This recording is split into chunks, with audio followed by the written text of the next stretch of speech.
শোনো, আজ কিন্তু একদম off beat creamy crunch Maggi বানাবো। দেখে তোমার জিভে জল চলে আসবে। প্রথমে একটু বাটার দাও। এটা না দিলে কিন্তু আসল কলকাতা স্টাইলের যে স্বাদ সেটা বেরোবে না একেবারেই। এইবার এখানে যাবে কাঁচা লঙ্কা। আরে কলকাতার রান্না লঙ্কা ছাড়া চলে নাকি?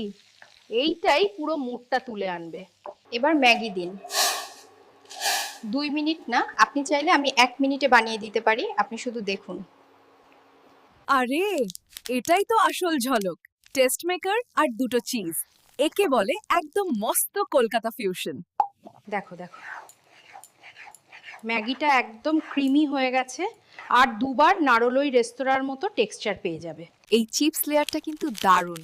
খেতে গেলে একদম কুরকুরে ক্রাঞ্চ মুড একবারে অন টপ হয়ে গেল। কলকাতার এই ক্রিমি ক্রাঞ্চ ম্যাগিটা তুমি একবার খেলেই না বারবার বানাতে চাইবে, গ্যারান্টি।